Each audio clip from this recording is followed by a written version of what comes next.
আচ্ছা, এই ফলটা তোমরা দেখে চিনতে পারছো? মা কি মাটন করছে? মাটন করছি। মাটা তুলছে তো।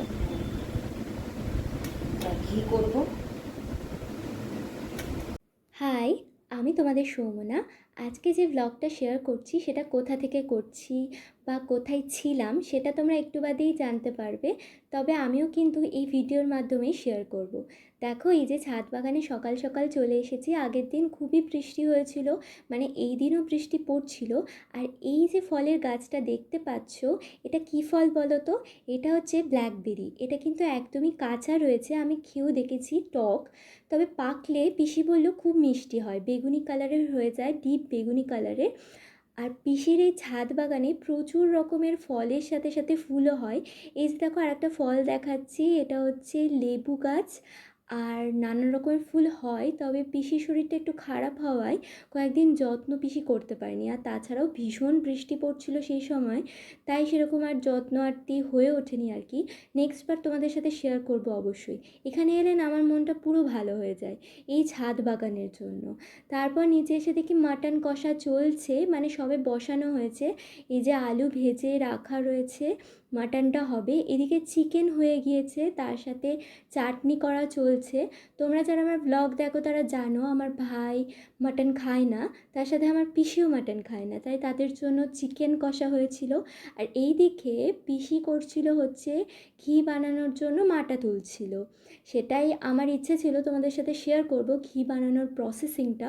তবে বৃহস্পতিবার দিন এই ব্লগটা যেহেতু আমি শ্যুট করছিলাম, তাই পিসি বৃহস্পতিবার দিন ঘি পোড়ায় না, তাই আর কি প্রসেসিংটা নিতে পারিনি। তারপর স্নান টান করে উঠে খেয়ে নিয়েছিলাম, প্রথমে উচ্ছে আলু ভাজা দিয়ে আর তারপরে মাটন দিয়ে। মাটনের মধ্যে আমার মেটে আর আলুটা খুব পছন্দের। তোমরা জানো আমি আলু খুব একটা ভালোবাসি না, তবে মাটনের আলু বা বিরিয়ানির আলু আমার খুব ভালো লাগে। আর এই মাটন টাটন খাওয়ার পর জমিয়ে দুপুরবেলা একটুখানি ঘুম দিয়ে দিয়েছিলাম। উঠে দেখি সেই আকাশের অবস্থা একই, বৃষ্টি পড়েই যাচ্ছে। মানে এটা একটা খুবই বিরক্তের বিষয় হয়েছিল, মানে বিরক্তিকর।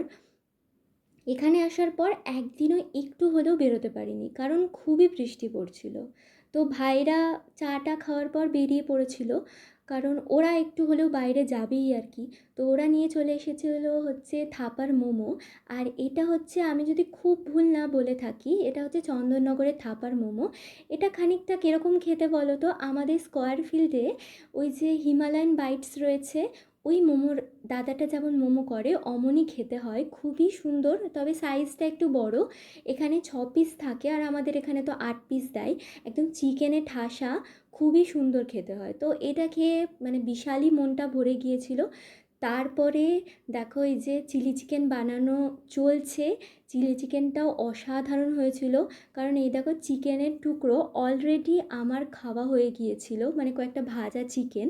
এটা অর্পিতা পিসি করেছিল, খুবই সুন্দর খেতে হয়েছিল। রাতের দিকে খেলেও তার আগে তো একটু ট্রাই করতে হয় নাকি।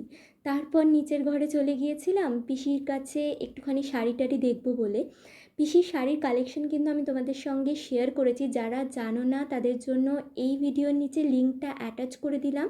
পিসির হচ্ছে সত্যম বুটিক রয়েছে, এই বুটিকের কালেকশন অসাধারণ, পারলে দেখে নিও। আর রাত্রিবেলায় চিকেন আর রুটি দিয়েই ডিনারটা কমপ্লিট করেছিলাম। চিলি চিকেনটা সত্যি অপূর্ব হয়েছিল। তো আজ তাহলে আসি, দেখা হবে তোমাদের সাথে নতুন কোনো ভিডিওতে। তো তোমাদের ভালো লাগলে অবশ্যই পাশে থেকেও একটা লাইক করে দিও।